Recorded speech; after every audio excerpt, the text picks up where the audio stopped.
Greetings, programs. This is Wretch. Welcome back to Rosewater. And in the last episode, guys, Harley's crime spree in her new town continues. We were able to introduce ourselves to the sheriff, and while he was distracted looking at a picture of his sisters, we took the bag that we had taken from the doctor in the first episode and switched it with a set of lockpicks that were on the sheriff's desk. We then used those lockpicks to break into the blacksmith shop to grab a gold pocket watch that we need to hand off to Jem here to get access to Gentleman Jake's Wild West show. So already a lot of fun puzzles. So speaking of which, let's go ahead and look at this. Fancy. Too bad there doesn't seem to be a pawn shop in town. Oh, that would be nice. And hand this off to him. I would like to hand him off the piece of tile, though. Here's your watch back. No fooling. You actually got it? They didn't used to call me Housebreaker Harley for nothing. Hey, I'm impressed. Anyways, that's my part of the bargain held up. You gonna let me in now? Sure, go on. Oh, and thanks. I know we've had our tiffs, but I really do appreciate you getting this for me. My dear departed pa can rest easy again knowing his watch is back where it belongs. That's not yours, is it? That's not your watch at all, is it? There it is now. Kid, if I were you, I'd make myself scarce. Otherwise, the only way you'll be able to tell the time on that thing is by squatting over a mirror. You get me? Yes, ma'am. Me and Harley seem to be on the same wavelength. Quite a bit. Ladies and gentlemen, boys and girls of all ages, are you ready for some thrills? Meh. Are you ready for some excitement? Eh. Are you ready for some fun? I guess. Ooh. We'll stay quiet. Then without further ado, may I present the star of our show, the last man standing at the Bleachbone Gulch Showdown. The only man to defeat bastard Billy Boakes in a duel. The man who discovered a gentleman, then gifted it to an orphanage. Gentleman Jake Ackerman! Where's the star of the show?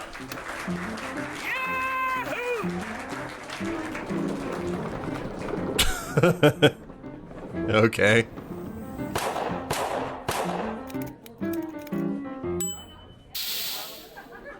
Nice gunslinging and tooth care. Thank you, Charlie, for that wonderful introduction. Hello, everybody. Welcome to Gentleman Jake's Wild West. We got a heck of a performance for you today, but first, allow me to introduce my brave and loyal assistant, Danny Lowe. Oh yeah, Mr. Two Guns. Now let's get this show on the road. And that, ladies and gentlemen, is how you rope a steer. Keep it going, Danny. Maybe you'll lasso yourself one someday.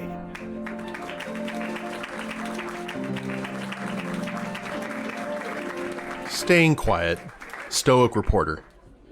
The sun beat down upon them as the duelists stood and stared. But Billy Boakes had never fought somebody so prepared. Jake drew his gun, and bang! The bastard crashed down with a thud. The legendary foe lay dead, defeated, in the mud.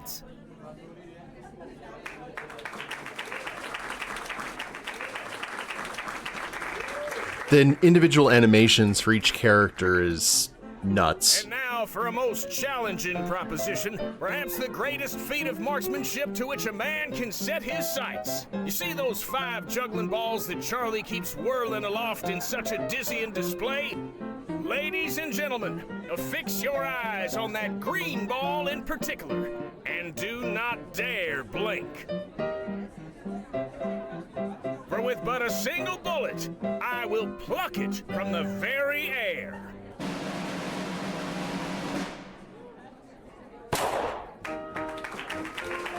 Okay, we'll actually applaud at that.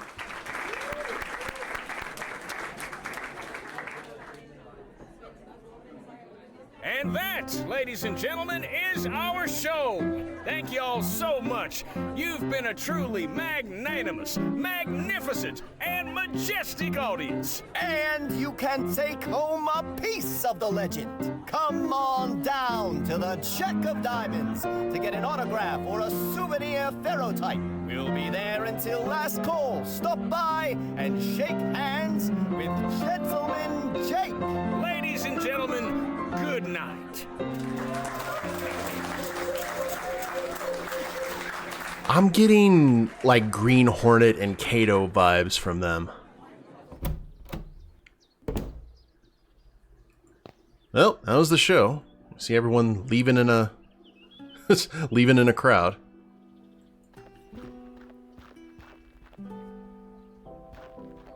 Oh. I'm telling you, Jake, I need that money tonight. You knew the deal going in, Charlie. There's nothing I can do about it. We'll see about that. Hope I'm not interrupting, gentlemen. My friend here was just saying his farewells. Weren't you, Charlie?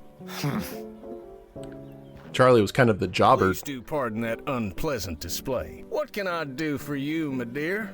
Name's Harley Leger. I'd like to interview you for the Rosewater Post. Well, shucks, it would be my pleasure, Miss Leger. Shall we go upstairs to my room? Beats standing out here in the dust. Lead on. Miss Leger, permit me to introduce my associate, Danny Luo. We've met, actually. Not formally, I suppose. Nice to properly make your acquaintance, Miss Leger. Likewise, Mr. Luo. Please, you can call me Danny. Everybody does. So what did you think of the show? Pretty spectacular, huh? Yes. It was all right, I guess. I hope your review will be a little more stirring than that. Shall we proceed with the interview? Right. Now, she wanted a puff piece. How did you come to pick Rosewater as your latest venue? Simple. Plenty of folk in this town are looking for a good show. I ain't so hoity-toity as to think El Presidio or Los Virgenes are the only places worth visiting. El Presidio? After spending all day bent double over a pan in a creek or working his keister off down in a mine, a man is entitled to some amusement, wouldn't you say? That was a nice Red Dead. You're clearly a man of great deeds. Which would you say has been your greatest?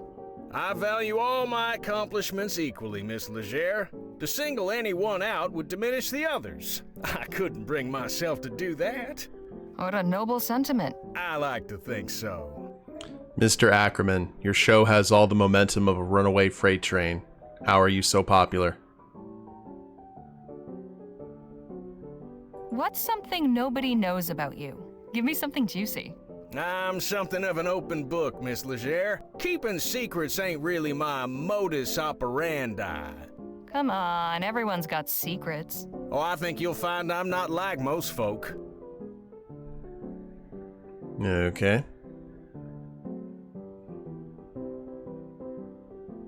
Is there anything that frightens the mighty gentleman Jake? You know, somebody once told me, fear is only as deep as the mind allows. When you deal with the type of folks out on the frontier that I do, marauders, bandits, desperados, your fears have got to be shallow. Otherwise, you won't last 2 seconds. Hey, Jake, don't you have an appointment with Miss Sally this evening? Damn, you're right. Sorry to cut things short, Miss Leger. I've got another engagement I need to prepare for. I should have plenty for my article. I appreciate your time. Well, I look forward to reading your story in the next edition. Danny, see the lady out, would you? That went well. Uh-oh. This will not go well. Good meeting you, Danny. Guess I'll see you around. Not to worry, gents. Jake's all yours. Hey, you were in the show. Nice juggling. Thank you, ma'am. Jake, get your ass out here right now, you four-flusher. Now, what's all the ruckus? Could you describe the ruckus, sir? Ooh, me, Ackerman.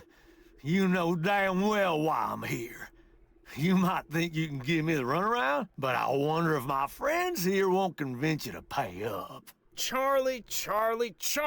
Didn't anybody ever tell you only cowards get others to solve their problems for them? You slum-guzzling bastard. I'm gonna fix that wobbling jaw of yours. Come on up here, then. You sure you won't reconsider, Charlie? Shut the hell up and get out of my way. McGuire, take care of the kid. Oh, I don't know about that.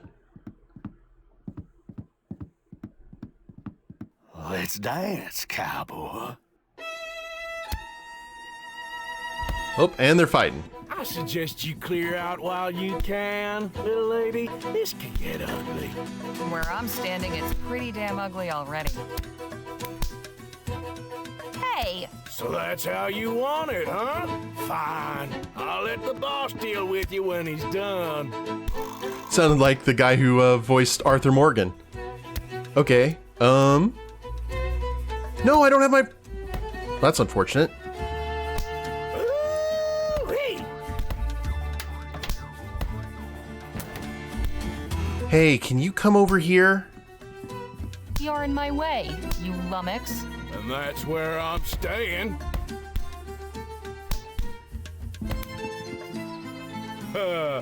We can do this all day. Oh, I see the... Hey! Don't start any trouble, lady. Oh, perfect. Thank you. Whoopsie daisy. And we're getting involved.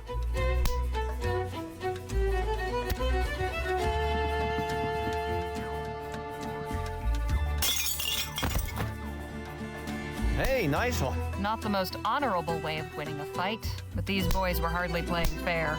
Hey, Charlie. Looks like your guys weren't as tough as you hoped. Hakiba. Whoo-wee! That got the old blood pumping. You've got some interesting associates, Mr. Ackerman. If you'll excuse me, I have an article to write. Hang on just a minute. I'd be a fool to just let you walk away after that performance. Come on back up here. I've got a business proposition that may interest you. What about Miss Sally? Oh, she can wait.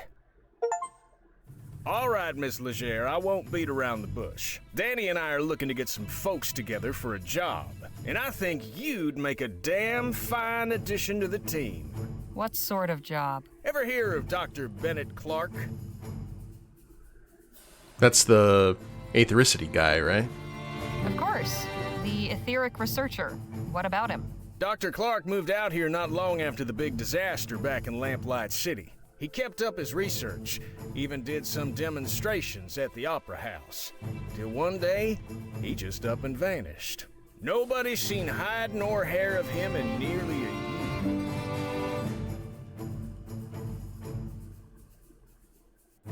And you want to go looking for him? Oh, I want to go looking all right. The thing is, we're going in search of Dr. Clark's fortune. Come again? The feller was loaded. Somehow he managed to talk a bunch of big money investors from back east into financing his research. All those gizmos and doodads don't come cheap, you know? We find his stash, we'll all be rolling in it for years to come. Stash? What stash? Surely it's all just numbers on a ledger somewhere. Nope, I'm telling you, he kept his assets in cold, hard cash. So you're looking to rob a man blind just because nobody knows where he is? Now, nothing so uncouth as that. Picture this, a swashbuckling pirate captain, his vessel freighted with treasure. The vast fleets of law and order circling him, closing in. He digs a hole in the sands of some sun-kissed tropical beach to conceal his ill-gotten loot and makes himself scarce. Circumstance conspires to deprive him of the opportunity to return. Now, is the brave treasure hunter who seeks and unearths the bounty guilty of robbery? Or is he just returning to the world what would otherwise lie forgotten and worthless? See, we're not after Clark's personal wealth. The money in question was meant to bankroll his etheric research. Since that's been outlawed, he can't touch it. And it's a drop in the ocean for the investors. They'll never miss it.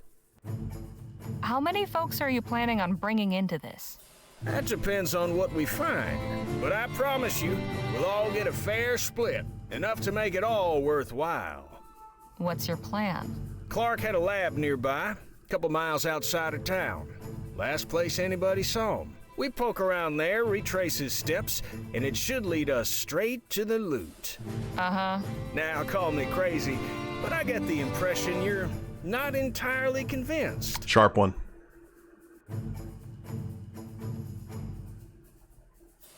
Truth be told, I'm not.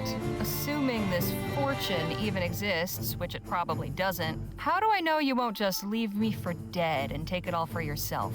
I admit we're asking you to put a lot of faith in us. Hell, I'd probably be just as incredulous were I in your position. Mr. Ackerman's a good man, Miss Leger. He's never led me astray in all the time I've known him. I appreciate it, Danny, but I think Miss Leger's gonna need a little more than just your word. Look, I've known quite a few moneyed folk in my time. They all got one thing in common. You know what that is? Well, I don't know. Danny could be in on the con as well, but having him say something does carry a little bit of weight, I think.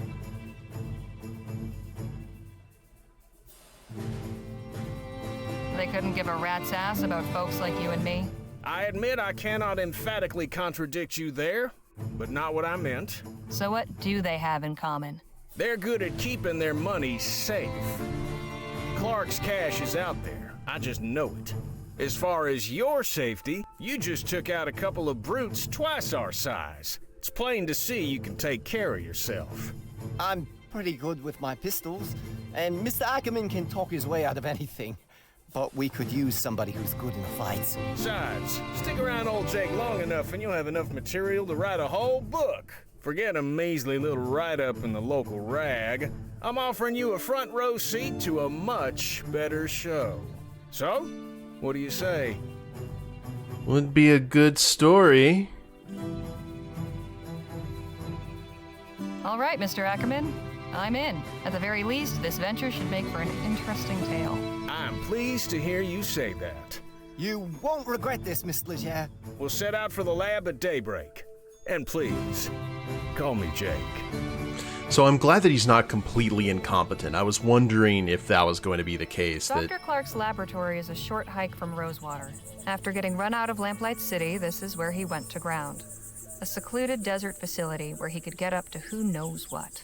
Jake, Danny, and I head there at first light to see what secrets he left behind. Quite a sight, ain't it? I'll say. What the hell was Clark doing out here?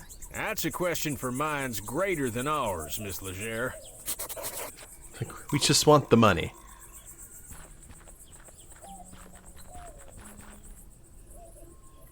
Okay, so we've got a path there. Let's have a chat with the players. Can we talk? What's on your mind?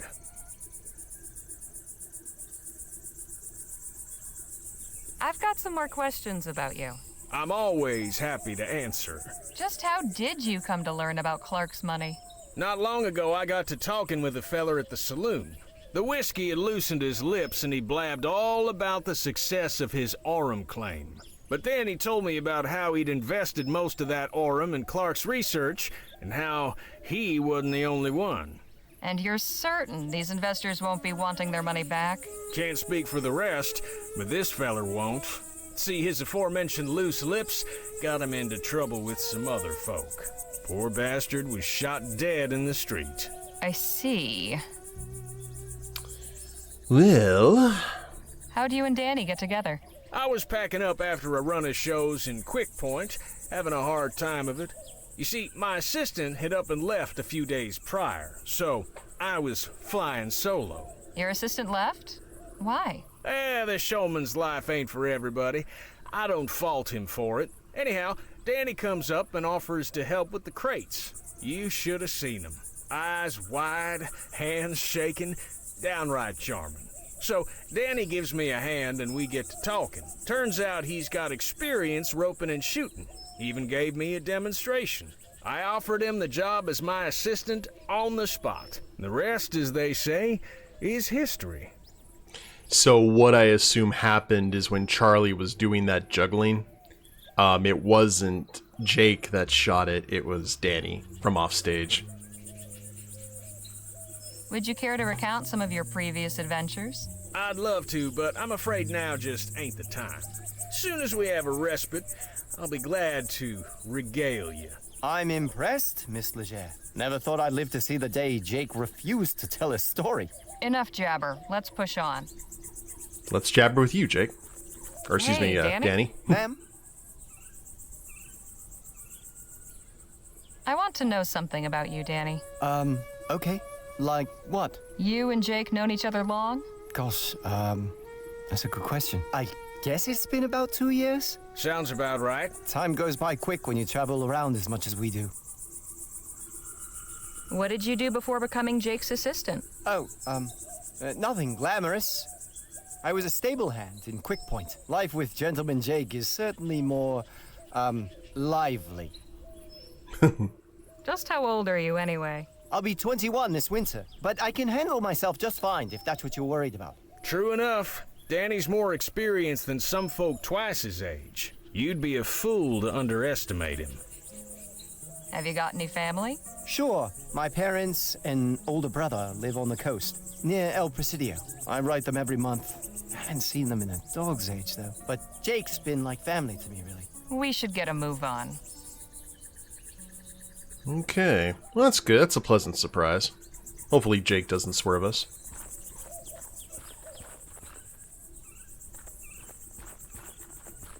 Guess it shouldn't come as a surprise that the front door is not wide open for us. Another lock to pick. That's a serious-looking lock. Way too complicated for these lockpicks. So, how are we supposed to get in?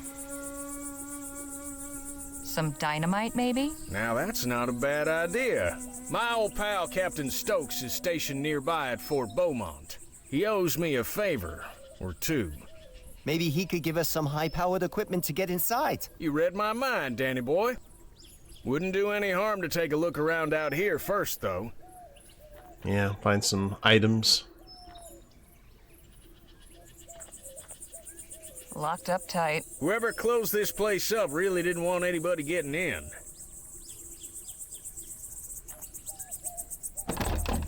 This is one of the sturdiest locks I've ever seen. I think we're gonna need to get creative. The fort stockpile might have something that could help. I do kind of like the fact that it's like, oh yeah, you're not going to be able to lockpick your way out of every situation.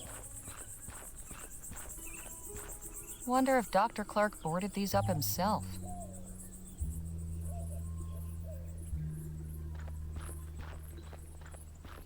The mailbox? Must take ages for any correspondence to get out here. Oh. Probably beats having to hike into town, though. Looks like Clark missed his last mail delivery. What do we got here?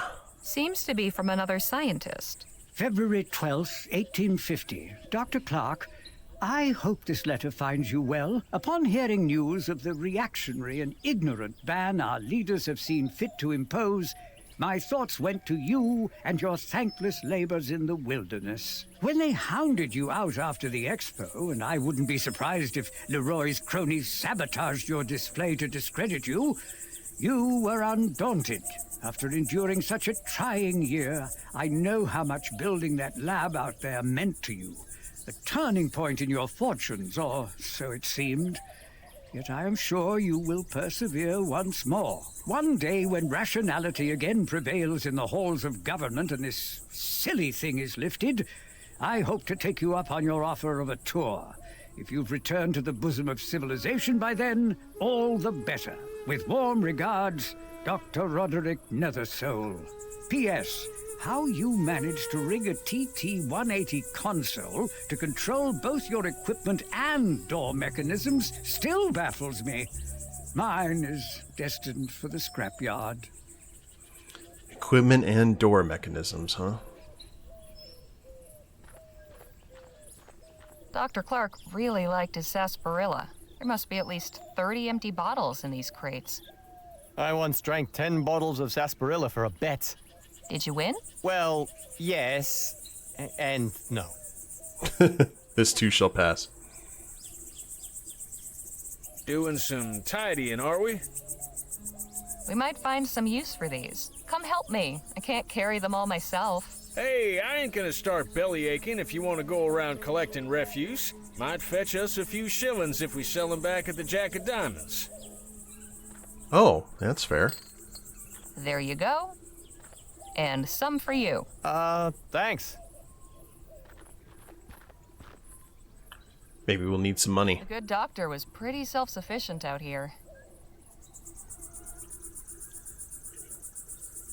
Okay. Can we talk? What's on your mind? Anything new? Okay. Enough jabber. Let's push on. Wonder if Hey, Danny? Ma'am? We should get a move on. And let's look at the sarsaparilla. Empty sarsaparilla bottles. Okay. That's everything around here. Hi. What are you doing? This is no place for sightseers. And just who in the ether are you? Such disrespect. You toy with forces you do not understand. The lady asked you a question, sir. Heed my warning. Stay away from this place. Its mysteries are not for you. Hey, wait! Your foil hat! You forgot your... hat? What was that all about? Good question.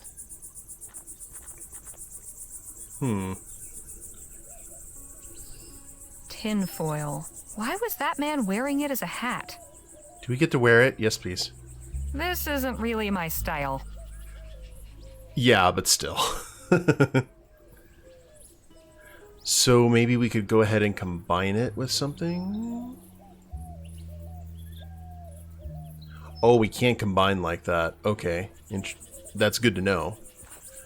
I did see like a rope or a wire hanging down from below. Can we actually... No, we can't.